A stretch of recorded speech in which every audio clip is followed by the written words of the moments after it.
My name is Radha Ruparel. I will be hosting our People First talk today. It's great to have you all with us. Let me reground us in why we're here. So the People First community is a coalition of actors coming together from across sectors from around the world with the shared belief that if we wish to invest in sustainable development, we have to invest in people, and particularly in the leadership of local people.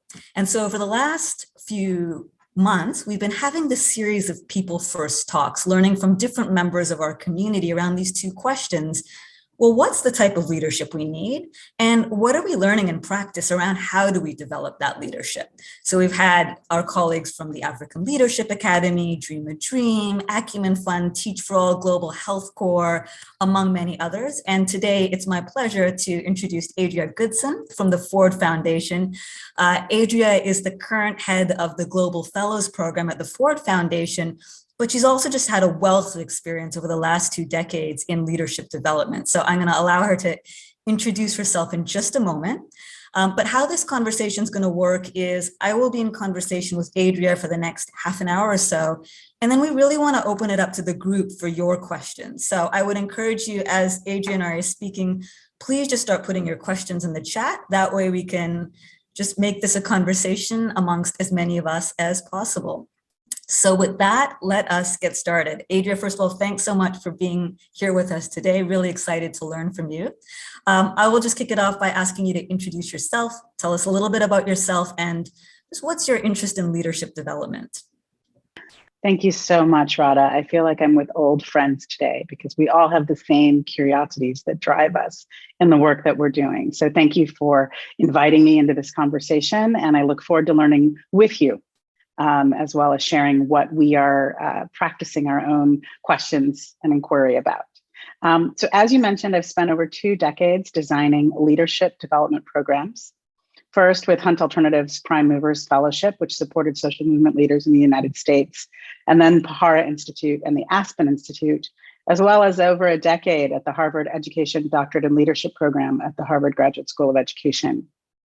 I joined the Ford Foundation in 2020, actually 2019, time flies in COVID, to really take the helm of this global fellowship program, which was the next chapter of a flagship program for Ford. I came to leadership development actually by accident in some ways. Throughout my youth and my professional career, people have chosen to invest in me and to ensure that I was developing and growing. One place this happened was through the Industrial Areas Foundation's work in Chicago to organize cross-race, cross-parish dialogues. I learned the power of bridging differences in the pursuit of building power to create more equitable and just systems.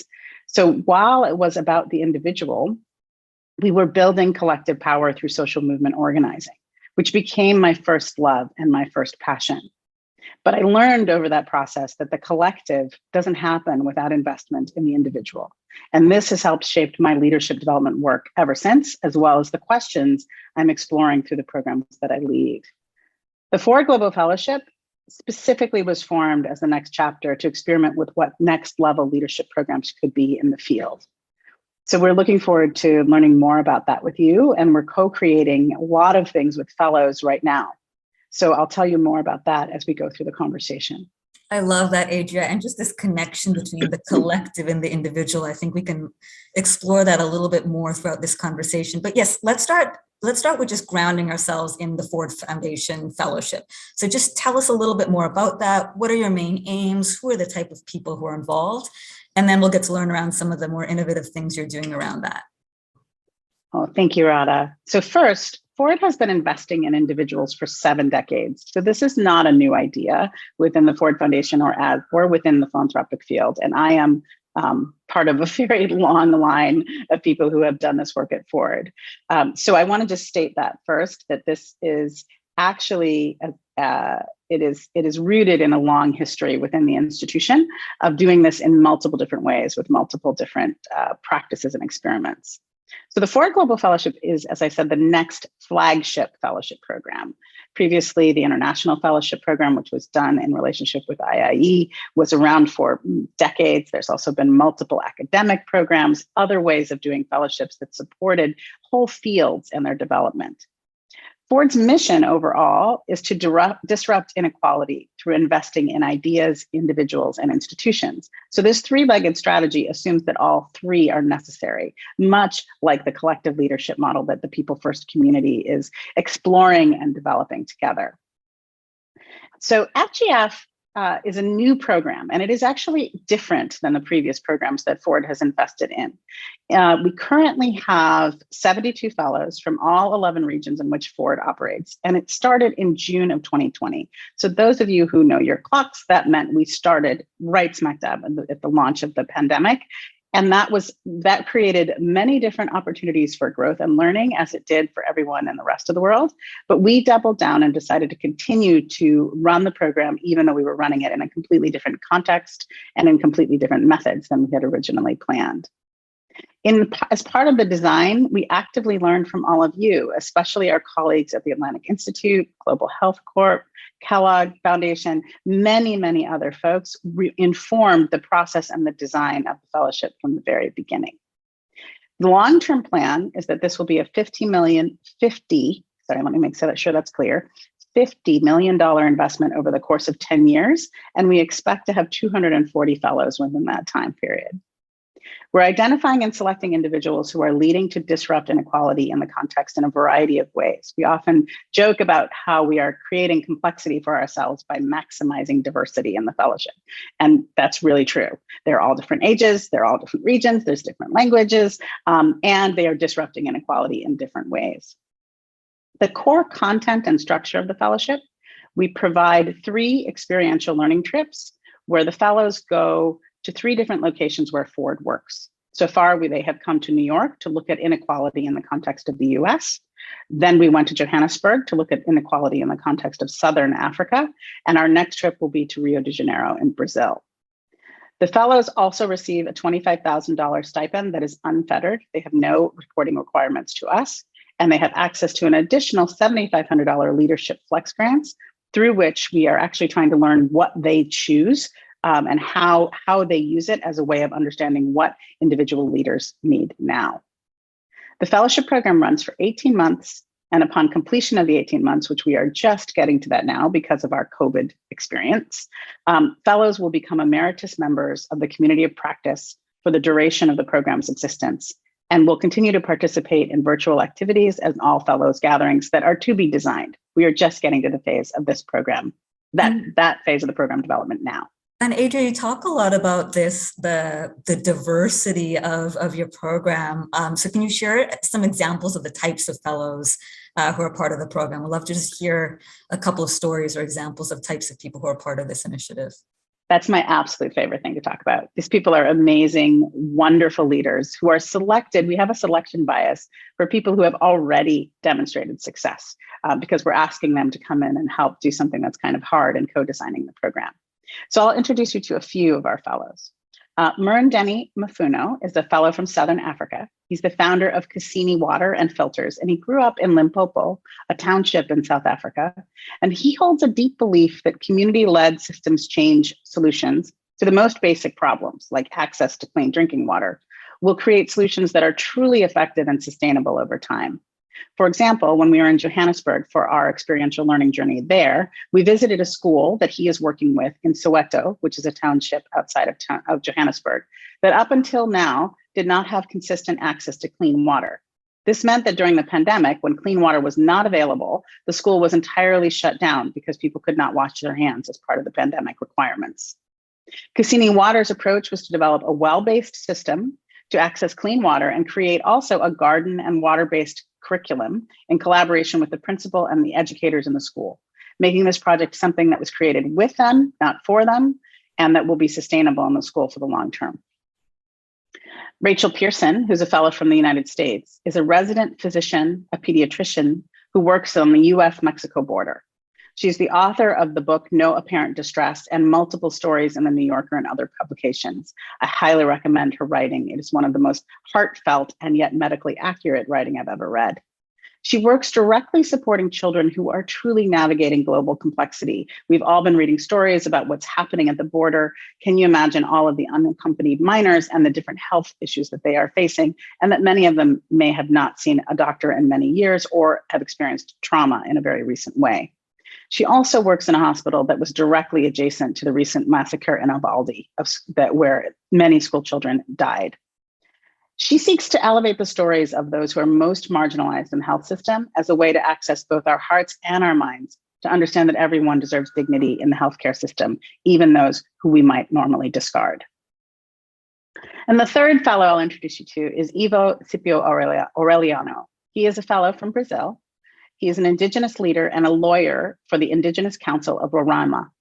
Ivo is leading cases as a lawyer through the court systems about violations of Indigenous rights at all levels, including those in the Brazilian courts and even with the United Nations High Commissioner for Human Rights.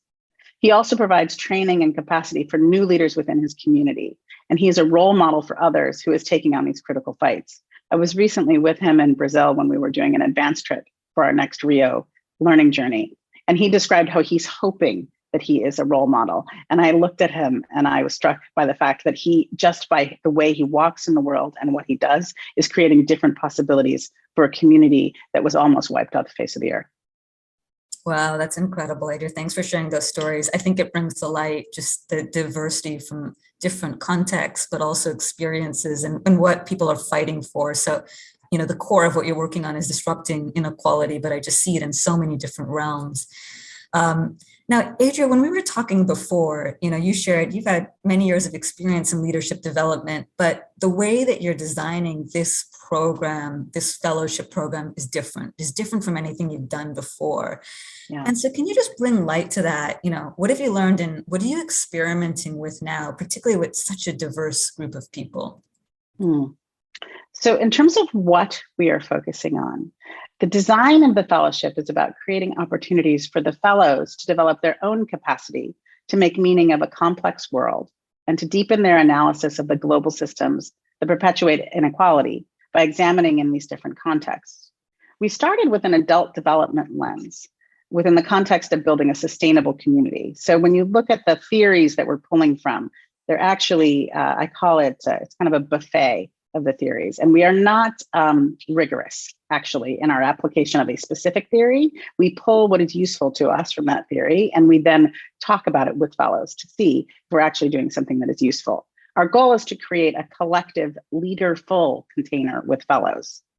What we were asking is, what does it take to increase leaders' complexity? The world is moving at a faster and faster pace. The design and needs for innovation to disrupt systems that have been around for 500 years continues to increase, especially as our existential angst as a species increases. So to put a finer point on it, we've been exploring how do fellows make meaning of their world, their work to disrupt inequality, and how they see themselves and their leadership contributions in relation to this. And we're working with them to develop a program that helps support that. So we're making a big bet on co-design as a process. And we're also exploring what that actually means. One of the things that I've learned in this process is every time I say the word co-design, people will say to me, yes, we do co-design too. Many people are using this word. We are trying to get really, really specific about what that means to shift the focus from the individual to the collective task of learning together and creating a program together that really recognizes the challenges that these fellows are facing and trusts that they actually know what they need to learn to do or do better in order to address those challenges. So our basic assumption is that the fellows themselves have the knowledge already. And when it is in the collective of the fellows, there is greater potential when we actually surface the knowledge that is in the collective of this group, there will be greater potential to address the complex global challenges around inequality. So we are investing in this network for the long term, similar to the Global Health Corps, who has created this fabulous network and model that I am really eager and have been learning from through these People First talks. And looking at how do you create something that actually changes systems for the long term. We're still new in our journey. We're only 3 years in. We do have a team structure that is quite collaborative. Ford partnered with IIE as our core implementation partner. IREX as our developmental evaluation and learning and reflection partner, and Milano Harden with the Genius Group out of Atlanta as our co-design partner. Our task there was to build a team to meet the complexity of the task we're trying to do with fellows. And Adria, I just want to call out the sentence you said around it's really around fellows have the knowledge, because that's such a theme that's come out in so many of our people first talks, that the local leaders who are most proximate to the challenges often have the wisdom, and yet so many of our structures are designed to be top down, to have somebody sitting in a room outside somewhere further away in some global center designing solutions, when we know the wisdom exists with the people who are most proximate to the challenges, like the indigenous leader who you spoke about, or the person working on clean water who's there on a daily basis. And so I really like this principle that you talked about, co-design.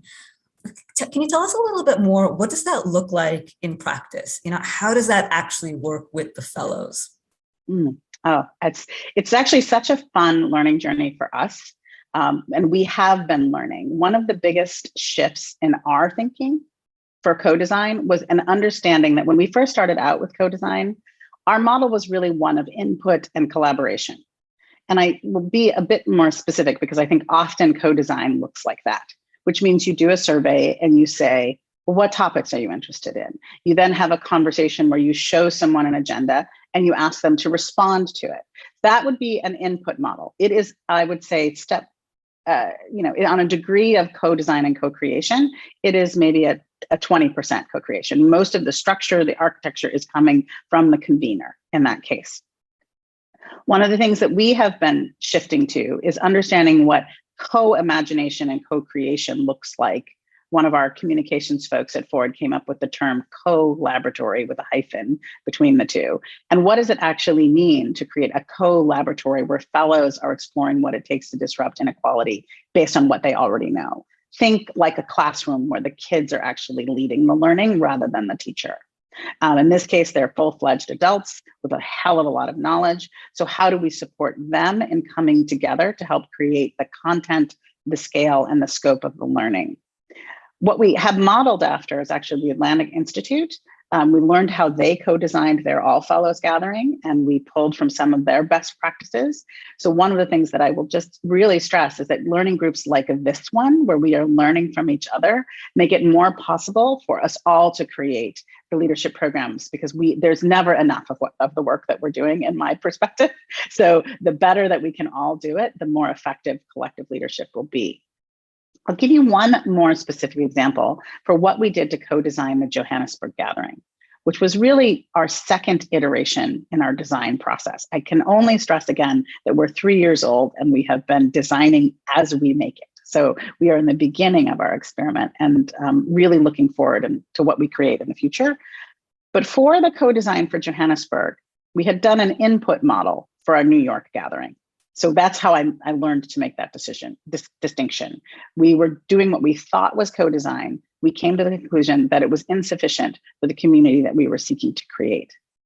To create the theme and the content for the Johannesburg gathering, we did 3 critical steps. First, the fellows who were hosting in the region became the primary architects. So the fellows who knew the region and who were most proximate to the experience of inequality in Southern Africa set the priorities for what they wanted to focus on. And they did this in collaboration with the Ford Regional Office, who also has deep knowledge of the area. Second, we created a group called the Global Fellows Advisory Group, modeled after the Atlantic Institute's model, who provided input. So the fellows who were doing actual co-creation were those who were most proximate to the inequality in the region. And the ones who were providing input were those who were providing a global perspective on what they were most interested in learning in that region. The Southern African Fellows and the Ford OSA team worked together to ultimately create the theme with these 2 inputs, what the fellows in the region wanted and what the Global Fellows Advisory Group wanted. This took us 3 months. So I don't want to state that this is something that is quick or easy. It requires scheduling and clear invitations to what you're asking people to do and commit to. I love that, Adria, because what you're saying is everyone still has a role, but you're just flipping the dynamic, who's in the lead and who's advising. and just this idea that it can be slower. There's this saying, go fast alone, go further together. Yes. It's something I've learned in working with some of our colleagues in New Zealand who also helped me learn about co-creation. But it feels like that was an important shift. Yeah. It made a whole experience possible in Johannesburg that would not have happened. People described it as transformational, including those who actually created it. That in creating it, they also created a space for their own learning. And one of my favorite things we've learned from the results of the survey that was done after, because we're still doing surveys, and I want to thank our IREX team for leading a really thorough and rigorous evaluation process, is that we had 80% of the fellows felt they were invited into co-design. And that so they had the option of engaging. Not everyone did, but they had the option, and they felt that they could see their interests guiding the content of the experience. And that was really quite amazing. That's really interesting. Adria, you also talked about just creating a community where everyone belongs. Can you share more about that? We've spoken a little bit about that before, and I thought it was such an interesting point. Tell us a little bit more about that. So one of the things that we hold is that we will not actually disrupt inequality, truly disrupt inequality in the world, if we don't create a community where everyone belongs. And that is actually quite a disruptive idea in many community organizing spaces. As I said at the top of the call, I come out of a social movement activist background. And one of the things that is happening in many of those spaces is the need to completely exclude those who currently hold power as a way to create safe spaces. One of the things we invited fellows into was an intentionally designed community where Ford program officers and grant makers are co-learners in this space with fellows. That is our basic premise, that if we really want to disrupt inequality, those who currently hold power and resources and access actually have to be part of the solution. So that is an incredibly challenging space. So in addition to having maximum diversity in the fellows, we are also asking people to disrupt their notions of who is doing the work and how we might other people who may actually be comrades in the work. So many of the people who are program officers or who sit in grant making seats at Ford are in these seats for a term limited period. That means that they will be going back to their activism work afterwards. So in addition to having access to resources, they usually came out of the field themselves and are already doing this work and have deep knowledge. So we had 15 Ford co-learners in our convening in Johannesburg with 72 fellows. And we bumped up against how hard it is. We did navigate it, but I don't want to make it sound like this was actually a walk in the park, because you have fellows in the room who see the Ford program officers as capital, meaning that they are othering them as a human, but they are seeing them truly in their positional role, which is true, that they have access to resources. And there was a question of, how do I relate to this person in the room? And this is actually part of the work. If we wish to disrupt inequality, we need to create spaces where we can practice with each other. I did a wonderful conversation with Anna DeVere Smith, the wonderful theater producer, actress, and author. And she said, we all need rehearsal spaces for the justice work that we're doing. And so that is one of the things we're seeking to create for fellows in this space, as well as for Ford co-learners, which is a rehearsal space where we can actually see each other as deep allies and learn what it takes to actually work in that way. That's incredible, Adria. I just really love that insight, creating that practice space. And is there anything that you've done on either side I can imagine with the activists to help them think about how do you relate to people with power and money, but vice versa with people who have maybe had power and have not been as proximate? Was there any particular work that you did, or just I'm sure there was a lot. I see a smile. So just it's like yes, yes, and it's not enough. So we are still learning what is necessary. So one of the things that we did with the Ford co-learners in particular is we actually took. We had several meetings with them about what it means to enter this space well. That they're not entering as a funder, that they're entering as a co-learner, that they're not entering as a panelist. Often when you are a Ford program director, you're invited to come in and be a speaker, to do a speech and then leave. In this case, we were asking them to bring all of their curiosity and what they were trying to learn into the space. And that took several conversations to help orient them to this work, because it is actually quite different than what they are often asked to do. They were eager to do this. And actually, one of the things that one of my colleagues said was, it was so nice. His exact quote was, "It's so nice to be seen for all of who I am, rather than just a big Ford stamp on my forehead." Yeah. In terms of what we did with fellows, so that has been an ongoing process. That actually starts at the selection stage. So when we are interviewing fellows, we ask them, what is their perspective on this kind of learning? We're very transparent about what we're inviting them into, because there are people for whom this is not the work they want to do. That they are actually very much seeking to scale the walls of power from the outside. And that is a task as a social movement organizer. That is an absolute role that is necessary. That's not the experiment we're running. So we started at the very beginning with great clarity on what the invitation is. That doesn't mean we still don't hit bumps and power dynamics in the room, but at least everyone who is opting in is choosing in to a clear invitation. Yeah, that's great. I think the importance of transparency, and particularly when you're running something that's quite different, is who do you bring in initially who can try out and be willing to try out something different. We spoke a lot about the challenges. Was there anything else that was challenging, to truly do this co-design? What did you have to let go of? Oh my goodness. So the biggest piece is that as I started, I've been doing this for a while. So I've been running programs, designing them. I have a lot of ideas about what a program should be. And so one of the things that we really did create a very hard and fast line between is that we, as the FGF partner team, IIE, IREX, Milano, are creating the process of co-design, not the content of the study of inequality. And we really had to draw that as a clear distinction, because a lot of us, I'm a sociologist by training, a lot of us have a lot of ideas on what it means to disrupt inequality. And so really releasing our sense of what is right or good about what people need to know, and asking the fellows to teach us, lead us. The primary space we're seeing that is in the Leadership Flex grants, where they're telling us what they want to learn and what they want to do. So we're doing that within the content of the experiential journeys, but the other places are in there, what they're choosing as individuals to invest resources in to improve their capacity as leaders.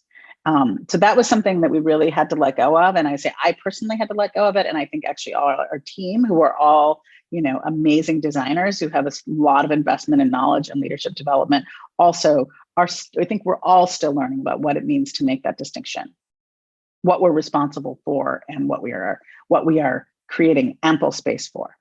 Yeah, and what I'm hearing there is both just the mindsets of, taking a step back. We've heard a lot of that around letting go, but it's also interesting how you created some structures like flex grants, where there's a lot of flexibility around what someone chooses to use that for. So that's quite interesting, both on the mindsets and the structures. And the piece right there that I want to just double click on is really focusing on, we are creating a co-design process, and our team is responsible for that. And that actually requires a lot of attention. So it's not that we are not doing anything. What we are focusing on is the container that the fellows are filling. Yeah, I think that's such an important point, Adria, because sometimes we think co-design, it's actually less work. What I hear you saying is actually, no, it is a lot of work, but the work is different. The work is setting the container. The work is bringing people together. The work is the prep that we have to do among different stakeholders. So when we bring them together in the room, there's a powerful conversation to be had. Yes, there's a lot of prep work for co-design. There's a lot of planting seeds to see what happens. And what I will just say is that I think people do co-design in different ways. I think we are building a model with fellows so this is an emergent model. What I'm describing is phase 2 of a 10-year project. So if you come back to me in 5 years, we may say, well, we learned that hypothesis that Adria articulated in 2023 was only part of it, and we've now refined our view further. So we are taking a real learning stance, and I think that is something that the fellows understand and see as well. And Adria, just to bring it back up to the whole, when we started, you said the core mission of the Ford Foundation Fellowship is really around disrupting inequality. And you've spoken a lot about just how this process enables that. But what are you starting to see as the potential impact of this approach, especially as it relates to your core mission of disrupting inequality? Mm. Well, through the experiential learning journeys, the FGF community is experiencing the ubiquity of colonialist structures that are still in the process of colonizing.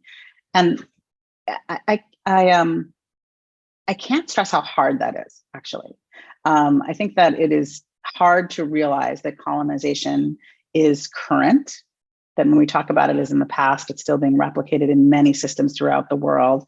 And the fellows, as well as the Ford co-learners, are experiencing that firsthand, which actually is powerful disruption for their individual story. So one of the things that I've experienced with the fellows is that each of them has their own experience of inequality. Seeing how that experience of inequality in Brazil was replicated or even originated in Southern Africa it shifted their mindset and their capacity to think about how the system is much larger than their individual community that they are most proximate to, their individual country, or even their particular region. So when we explore this question of, well, what does it mean to decolonize our own minds and our systems? The fellowship community is already seeing some things emerge. Part of that is who's in the community. We have Afrofuturists, we have those who are rooted in Indigenous perspectives on relationships with other people and with the world, and those who have experienced centuries of war and oppression, think in the Middle East. 3 years in, we are beginning to see the possibility for a community that can collectively imagine substantively different worlds and structures.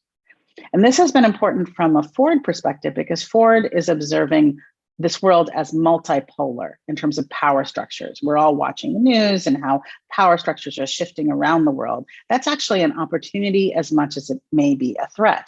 When things are shifting, you have the potential for change. Can we shift our own mindsets to imagine possibilities that those who are not steeped only in a Western European mindset could imagine and structure the world differently?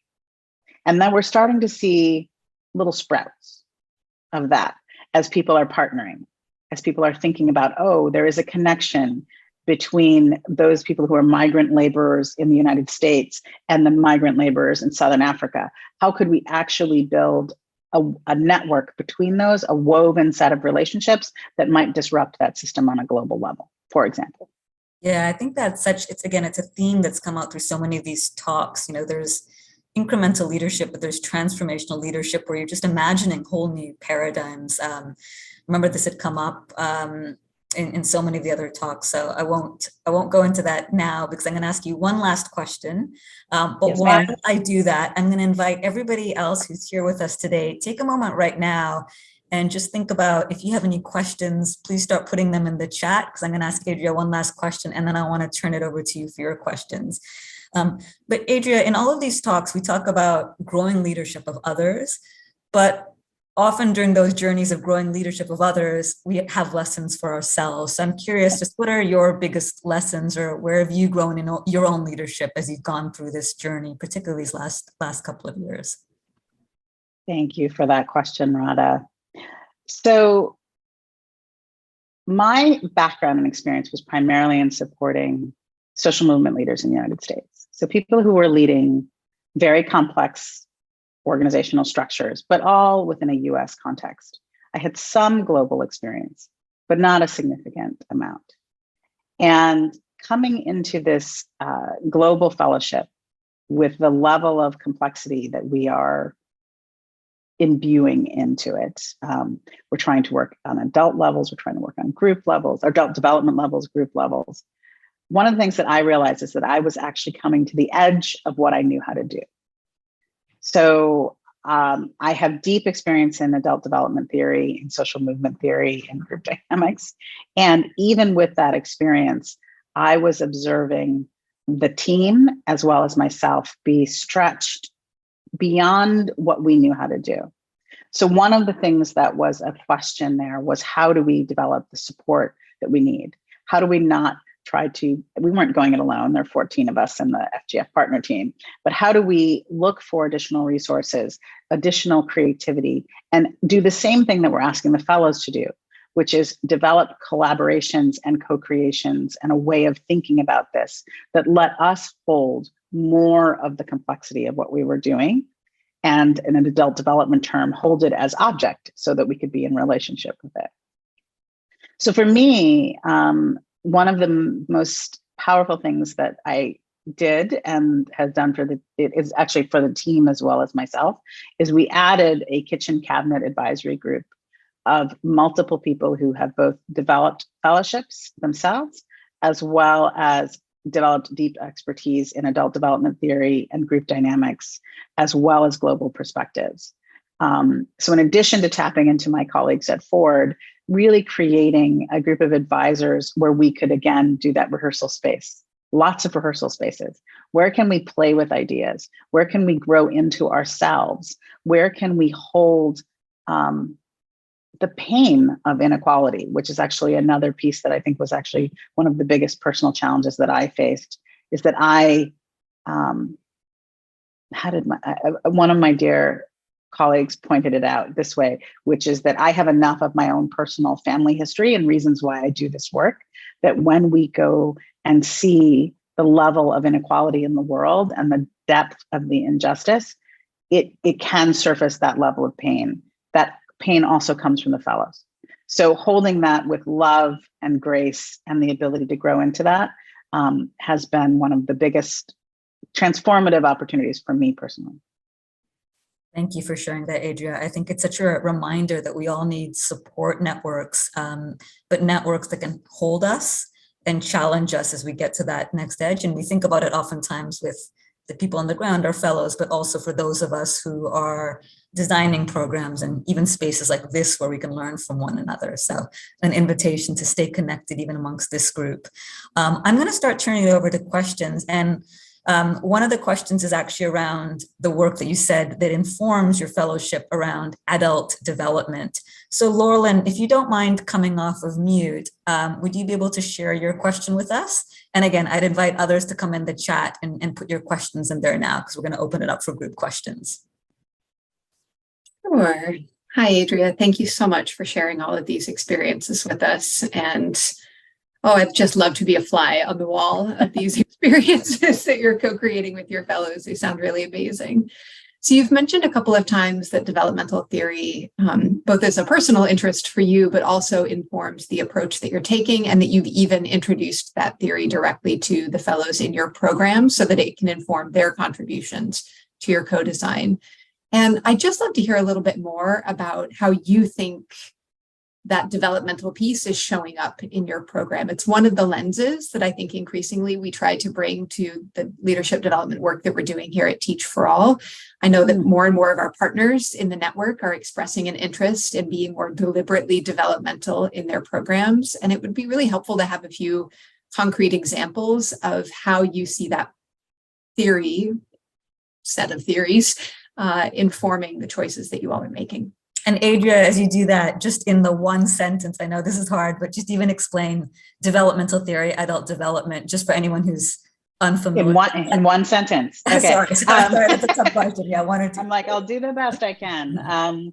My colleagues, Lisa Leahy and Deb Helsing, I think have worked with Teach for All. So it's possible that Laura Lynn could even do that in 2 sentences or less. We'll see. So adult developmental theory is a stage theory that actually builds on developmental theory for human beings overall.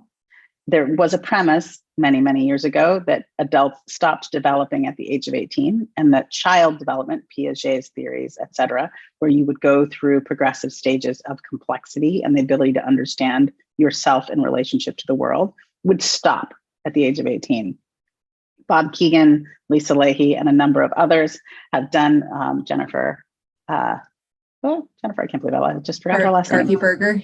Thank you, Laura Lynn. Jennifer and Garvey Berger, all amazing, really researchers who have looked at the development of adult brains, and particularly adult leaders, have developed a stage model for adults that goes stages basically 2 through 5, where you are increasingly able to hold more and more information as object.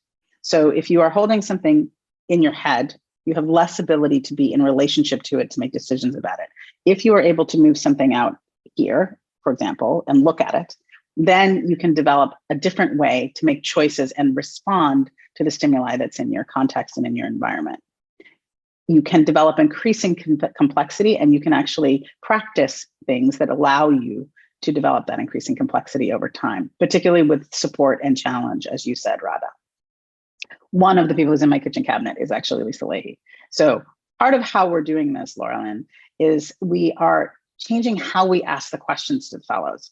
You'll notice I said the big question was input to co-creation. So one of the things that we ask the fellows is not just what do they want, but what does it make possible for them when we ask them, what do they want? So we actually do a bit more meta processing with them, which is why the co-design takes time. So we are clear with them that they are creating this. And we actually also hold that reflection is a key value of the Ford Global Fellowship Program. It's not almost every leadership program I've ever worked in or designed, it is a core value. But what does reflection mean? It means looking at what you made possible through your choices. So even our question after the Johannesburg gathering in the survey, which was what did your contributions to co-design make possible for you, for your learning experience? So part of what we're doing there, to be very specific, is shifting from where fellows cannot, most fellows are actually already at fairly advanced stages of adult development. We kind of select for that bias, but we're looking for the ability to hold your own contribution as objects and really increasing that possibility. We also actively ask what did including more perspectives in your own learning make possible for you? So you'll notice the questions are not us, really actually less about us learning than it is about them learning. So part of that is based on, I'm an immunity to change trained coach. So we're including those kinds of questions in how we both do co-design and ask questions of the fellows. But the overall premise is, again, trusting what we would trust if we were in a coaching model with an individual, which is that they already have what they need. They may not have the words for it. So that's a question. We do provide content, we do add information. And then the one thing we have often said is the co-design process is actually the program for Ford Global Fellowship. So what they create together is their program experience. We don't have them doing projects. We don't have them doing additional collaborations unless they choose, because we're taking Ford's power dynamic out of that. If Ford were saying you have to do a collaboration, then that's top down. If they collaborate and come to us, we're like, great, what can we do to support that?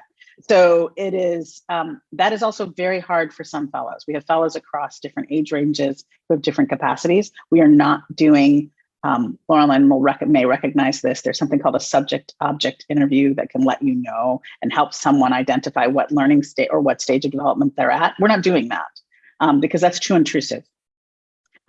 So we are working with fellows, and we explicitly say, we're increasing your ability to hold different perspectives in a global context, and we're increasing your ability to work across difference, similar things that other programs on this line will say. What does it mean to work a lot across difference? And then working with the kitchen cabinet and with the Ford Global Fellowship team, we are articulating with fellows what are the developmental challenges they are facing as leaders. So we are literally in that specific conversation, which is what is the developmental challenge that you're facing, and putting it in a developmental context. And I'll let you know how it goes. Thank you so much for that. I think we could have a whole another conversation on this, but I love also some of the specific things that you do, just even asking that question around how did your perspectives widen? What did you learn about that, and putting that back on the fellows? I think that's incredible. We do have some more questions in the chat. So Diego, if you wouldn't mind coming off mute and just sharing your question. Sure. Adria, thank you for coming and sharing all of this. Super interesting. I noticed you mentioned impact measurement. I think you said IRIX was a partner there. We're trying to revamp our own impact measurement efforts. So I'm curious how you think about a couple of things. One is just generally how you're thinking about it I imagine in your case, you're not raising funds. So I imagine that from a continuous improvement lens, or maybe for making the case to other funders, other foundations, maybe to crowd in this space of investing in people, that is that all of the orgs here share. I'm sure you know that orgs like ours struggle teasing apart what piece of the impact we can attribute to our interventions, because we're not selecting randomly by definition. So there's a challenge there. And then I noticed you also mentioned that increasing the complexity of thinking of the fellows was very important. I'm just curious what tools, what frameworks, what measurement strategies you found to capture growth and complexity. Thank you. I'm happy to clarify any of those points. Those are really good questions. Thank you, Diego. So I truly understand the struggle with fundraising. I have been in the position in other leadership programs that I have run where we were seeking to convince donors that leadership development mattered, basically, that when they wanted to know, but where's the percentage increase? Where's the return on investment? How do I see this? I think it is actually very hard to convince someone who has no bias towards understanding that individuals are part of creating systems change to give money. So that is actually one of the places that I've seen is most effective. And this is actually is starting the conversation with, well, what has enabled you to do what you are doing? So whether it's someone like Reed Hastings, who's the founder of Netflix, who went through the Aspen Henry Crown Fellowship, and that transformed his sense of what was possible for leadership. Now he's running entire leadership programs within Netflix for people. So it's like, so there's a piece, he's not, I don't know if he's funding others, that's a separate question. He is funding Pahara Institute, but there is a question there about how does that person understand how social change happens. In terms of the impact measurement, we are still developing that. And actually that is something we're 3 years in. So we're not expecting to see impact for another 5 years, really. So part of that is we have the long view, especially given that we are co-designing this with fellows. We didn't come into this with a curriculum. We're designing the learning experiences with the fellows as we go.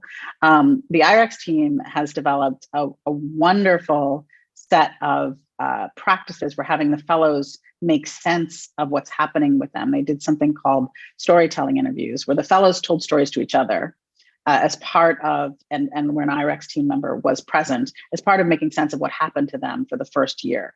One of the gifts of that was that it also wove the network together. The fellows got to know each other better. They got to know each other's work. They got to make sense of what was happening together and to see their own and identify their own increasing complexity. As Laurelyn will attest to, it is actually not up to us to determine whether they have increased their complexity. They have to tell us. That is a self-assessment. Meaning making and adult development is largely an internal process. So you can see it in terms of how people make decisions in the end and who they include in those decisions. But at the beginning stages, when someone is increasing their complexity, you have to ask them to tell you that story of what they used to be able to do versus what they can do now. That is actually an often asked question. Well, at the beginning of this program, how would you have approached this? Now, how would you approach that? And what made the difference there? That works mostly as a coaching kind of question, but it can also work as a qualitative evaluative kind of question. You asked about the struggle for what pieces of impact we can attribute to interventions. Our inquiry is actually not at the individual level. So we're asking at the question of, can we make an impact on how we think about disrupting systems of inequality by bringing this collective of individuals together? We also gave them $25,000 that they can use whatever they want for. We will see what happens with them. But in the Ford context, we are actually really, one of the reasons why this is designed as a 10-year experiment is so that we can see the impact over time. So I don't yet have a full answer to your question. And IREX and our colleagues at IREX. Charles, you're on the phone. I see you there. Do you want to offer, and Tanisha too, I see a couple of my wonderful colleagues from IREX. Would you like to offer an answer to this question? Yeah, hi. Yeah, so I also wanted to add that not only is it, as you point out, Diego, we're not randomly selecting fellows, and also what Adria you added, which is that we don't expect to see impact until much later. I think this also is our approach is it's a developmental evaluation, and so I think what makes that different, one of the most important ways that makes that different is that because the program itself is emergent and our evaluation is developmental, we're not evaluating against goals that were, outcome, targets, so to speak, that were set in the design of the program. Because the program itself has changed so much in that time, and it was designed to change in that time. So there's no kind of before after evaluation. It's very much, as Adria put it, kind of a storytelling approach, very much a qualitative approach. And I think because we want to embrace the same core values of co-design and power sharing, we also want the fellows themselves to define what is significant, what is, how do they define change, how do they describe change, rather than applying our own lens, our own interpretation of what is significant. So I think that makes our approach different than I think a lot of the more traditional evaluations. And also because it's a developmental evaluation, we work very closely with the program team. We attend, part of those meetings where decisions are being made. And also part of the calls with fellows that are happening, we're following very closely that we're able to kind of collect data along the way to be able to tell that story at the end. So it's not also, we're not brought in the beginning, halfway through, and at the end, we're kind of there along the whole way. So we're able to tell that story a little bit better. Thank you, Charles. I'm going to add one other piece because I think it's actually really important for Diego's point. We are not fundraising. So Ford has committed to this experiment for 10 years with substantial and adequate, I will say more than adequate resources to accomplish the task. And one of our hopes is that through telling this story, it will be able to support all of you. Because we know one of the things our IIE colleagues have said to us, and they run a number of fellowship programs as well, is that this is an expensive program. What we're doing with co-design is actually expensive to do. It takes a lot of human resources. It takes a lot of cost to fly people around the world. That is not a small investment. But we do believe that coming out of this, we will have different sources of information that will be able to support our colleagues across this entire field. One, what does it mean if you actually do this kind of co-design? What does it actually result in? We don't fully know the answer yet, but we expect it to be different than the answers we've already had. And what are the possibilities for actually creating the changes we hope to see in the world when we create these kinds of structures over time? And we will tell that story. We will share that story out so that people can use that as evidence and hopefully garner additional support. Because as I said in another answer, we think that there's never enough of these programs. Ford is a complete believer in investing in individuals. And we know that people should be doing this across all the systems that we're trying to improve. Well, we are getting, as we always do when we get into a great conversation, we're getting to the end of our time. So I just wanted to say a big thank you to you, Adria, for joining us. I think there's so much we've learned here from you around what does it take to disrupt inequality, but really some of the innovative things you're doing around that, around co-creating, which underneath it is really around sharing power. And I loved what you share about creating practice spaces where we can learn how to be with one another in a different way, and how you're even modeling that in your own leadership as you think about your learning edge. So really grateful for you being here and sharing your wisdom with us. I'll give you one last chance. If there's anything else that was left that you didn't get a chance to say, any parting thoughts you want to leave us with before I say what's next? Just one closing thought. There's a final comment in there from Brenda about what it means to really honor the fellows and not taking credit for the work of those you're supporting at the community level. The fellows are the ones who are leading this work, and they are centered not just in the stories that we tell, but now in the design. And not only do we not want to take credit for their work, we want to elevate their work for others and increase the amount of visibility and influence that they have in the world, because they are actually doing the work. And I think that that's the piece that I'll close with. It is to say it's a privilege feels like a lightweight way to say this. It is an honor to accompany the fellows and the partners who are working with us IIE, IREX, Milano, Hardin, and others, to help create this space. I wake up every day with gratitude for the opportunity to possibly create a different way of being in the world for all of our kids. So I know that you all are doing similar work, and I'm really grateful that People First is convening these spaces where we can share what we are learning with each other, because this is not a competition. We are actually collectively creating something and collectively leading on behalf of a better world too. Thank you, Adria. What a beautiful note to end on.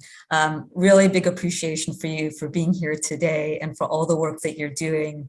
And for the rest of you, we're going to continue this series of talks. So coming up next, you'll see some more information, but we have Jose Zaglul, and he has spent his career dedicated to preparing leaders with ethical values to contribute to sustainable development. He was the former president of the Earth University in Costa Rica. So excited for our next conversation with him. You'll see some more information on that. And if your colleagues weren't able to join this conversation, but you want to share this with them, we will be sharing a recording and some insights from this talk with Adria shortly in the next week or so. So look out for that. A big thanks to Adria, and thank you all again for being here today and participating in the conversation. Take care, everyone.